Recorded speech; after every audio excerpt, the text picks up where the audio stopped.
Alors les bactéries, pardon, ce sont des micro-organismes unicellulaires et sans noyau. Donc elles sont d'une incroyable diversité, elles peuvent, comme nous le savons, être pathogènes, mais il y en a aussi beaucoup qui sont bénéfiques pour le corps. Par exemple, on va dire qu'elles sont indispensables à notre survie. Par exemple, le microbiote intestinal et le système immunitaire sont composés de milliards de bactéries. Pour le premier, elles permettent la digestion et le bon fonctionnement digestif. Et pour le deuxième, elles permettent au corps de réagir face aux agressions externes ou internes. Donc voilà, on peut dire que les bactéries sont un peu l'armée du corps qui œuvre à son bon fonctionnement. Et voilà, mais pour celles qui sont pathogènes, on peut retrouver certaines bactéries qui dérèglent l'organisme, certaines qui provoquent des infections ou d'autres maladies un peu plus graves. Pardon, on va donc voir les plantes qui présentent des propriétés antibactériennes qui vont donc permettre d'inhiber la croissance des bactéries ou même de les tuer complètement. Donc voilà, elles vont être très utiles dans les infections des voies respiratoires et tout type d'infection d'ailleurs. Voilà. Alors la première plante que je vous présente, enfin le premier arbre du coup, c'est le citronnier, donc qui est un arbre à feuillage persistant de 7 mètres de haut environ. Il est originaire d'Inde et on l'a ensuite cultivé en Europe. Donc il est très répandu dans les climats méditerranéens et aussi tropicaux. Alors le citron il se multiplie par semis au printemps, donc il aime avoir une exposition très ensoleillée. Et les parties utilisées sont le fruit, l'écorce, la peau blanche et le zeste. Voilà. Alors les fruits se récoltent en hiver quand la teneur maximale, quand la teneur en vitamine C est maximale. Alors il est constitué de 3 à 5% d'huile essentielle. Il y a aussi, donc qui est composé de terpènes, de sesquiterpènes, on y retrouve aussi des aldéhydes, des esters. Ensuite, il y a des coumarines, des flavonoïdes, et on retrouve aussi beaucoup de vitamine C et des mucilages. Alors le citron il est doté de nombreuses vertus, dont ses puissantes propriétés antibactériennes et antiseptiques, donc qui s'avèrent efficaces en cas d'infection. C'est l'huile essentielle en fait qui va être appliquée localement diluée dans une huile végétale ou un beurre de karité. Et on peut tout simplement aussi boire le jus de citron. Donc voilà. Donc il faut juste faire attention à ne pas ingérer l'huile essentielle sans l'avis d'un spécialiste. Alors la deuxième plante c'est le curcuma, qui est aussi appelé le safran des Indes, qui est une plante vivace de 90 cm de haut à peu près. Il est originaire d'Inde et d'Asie du Sud, pardon, et on le cultive dans toute l'Asie du Sud-Est.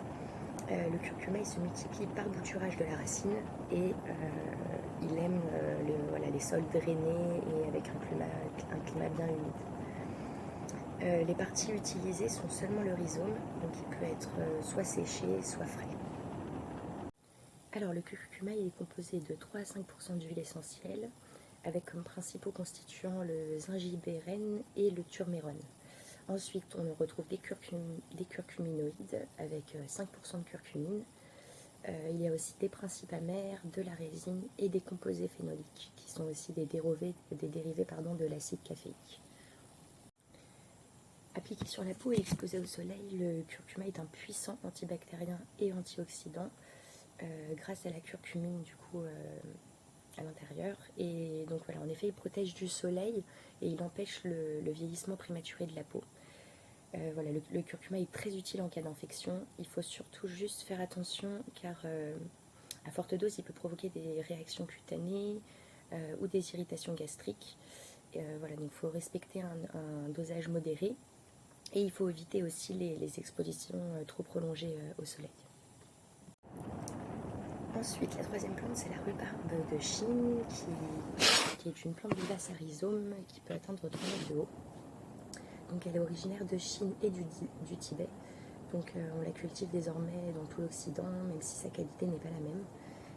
On peut la retrouver aussi à l'état sauvage. Elle pousse au printemps ou en automne sur des sols bien drainés et ensoleillés. Voilà, donc les parties utilisées sont seulement le rhizome. Voilà, et on peut l'utiliser soit frais ou secs, et les rhizomes sont récoltés en automne, après jaunissement des feuilles et des tiges, lorsque généralement la plante a atteint un âge entre 6 et 10 ans. Alors, elle est constituée de 3 à 5% d'anthracynone. Il y a aussi de l'hémodine et de l'allohémodine. On y retrouve aussi des flavonoïdes avec des catéchines et des polyphénols. Ensuite, il y a 5 à 10% de tanins et on retrouve aussi de l'oxalate de calcium. Alors du coup, ce sont les décoctions de rhizome qui se sont avérées efficaces en cas d'infection bactérienne, comme le staphylocoque doré par exemple, ou certaines infections buccales. Donc il faut juste faire attention à ne pas utiliser en cas de grossesse ni d'allaitement, et ne pas utiliser en cas de prédisposition aux crises de gouttes ou de calculs rénaux. Et aussi ne pas utiliser pendant ses règles, en tout cas c'est très déconseillé. Alors la quatrième plante, c'est le poivrier commun, qui est une liane vivace de 5 mètres de haut, à grandes feuilles, comme vous pouvez les voir sur la photo. Il est originaire du sud-ouest de l'Inde et il est maintenant cultivé dans toutes les régions tropicales. On peut le récolter qu'au bout de 3 ans. Donc il y a toute une préparation ensuite où les grains sont soit trempés dans l'eau, je crois que c'est pour les grains du poivre noir qui sont trempés dans l'eau, et les grains de poivre vert sont conservés dans du vinaigre. Pour certains on les cueille avant maturité, pour d'autres on les cueille à maturité. Voilà. C'est comme ça en fait qu'on a différentes couleurs de grains, on a soit le rouge, soit le noir, soit le vert. Voilà, et les parties utilisées sont le fruit ou l'huile essentielle. Alors l'huile essentielle, elle est composée de bêta-bisabolène, de camphène et de bêta-caryophyllène. Ensuite on a aussi des sesquiterpènes et des terpènes. On retrouve 9% d'alcaloïdes, dont la pipérine, qui va donner en fait le goût acre au poivre. Ensuite il y a 11% de protéines et on a aussi des sels minéraux. Alors c'est l'huile essentielle qui s'utilise pour ses propriétés antibactériennes. On va souvent l'utiliser pour soulager les douleurs dentaires liées à des infections. Donc on va la diluer dans une huile végétale ou un beurre de karité. D'ailleurs j'ai fait une petite vidéo il y a un peu de temps de ça sur ma chaîne où je vous explique comment faire facilement et sans beaucoup de coûts, on va dire. C'est assez facilement un beurre de karité fait maison. Voilà, je vous invite à la regarder si vous voulez. Et il faut faire attention du coup pour le poivrier commun à ne pas prendre l'huile essentielle en usage interne sans l'avis d'un médecin ou d'un spécialiste. Et ensuite la dernière plante est la sarriette des montagnes, qui est une plante aromatique vivace à fleurs blanches et roses, qui peut atteindre à peu près 40 cm de haut. Elle est originaire de l'Europe du Sud, donc elle pousse dans les endroits ensoleillés et bien drainés. Les parties utilisées en phytothérapie sont les fleurs et l'huile essentielle. Et les fleurs sont récoltées en été. Alors je n'ai pas beaucoup d'informations sur les constituants de la sarriette des montagnes, mais en tout cas je sais que l'huile essentielle, elle est constituée de 2% d'huile essentielle, qui va être soit riche en cardacrol, soit riche en thymol, dépendant des récoltes.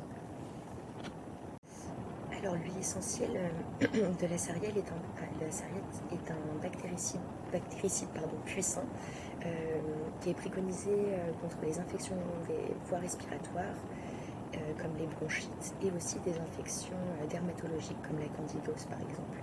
Donc il suffit de diluer dans une huile végétale et de l'appliquer sous la voûte plantaire pour les infections respiratoires. Il y a une pénétration très rapide par les pieds. Et on va l'appliquer localement pour les infections dermatologiques. Donc il faut juste faire attention à ne pas l'utiliser sans surveillance et ni pendant la grossesse. Voilà, je vous ai présenté les plus communes. Il y en a bien d'autres du coup qui présentent des propriétés antibactériennes. On a l'hydrase du Canada, il y a le lapacho, la sculclaire et bien d'autres. Mais voilà, elles ne poussent pas ici, donc je me suis dit que c'était plus intéressant de vous donner celles qu'on a en Europe, en Occident. Donc le but du jeu, c'est d'en avoir de prendre une huile essentielle, d'en acheter une, par exemple la sarriette ou le poivrier commun, et voilà, de la garder toujours avec soi en cas de problème, peut être très efficace. Voilà. J'espère que vous avez appris plein de choses et je vous retrouve pour une prochaine vidéo.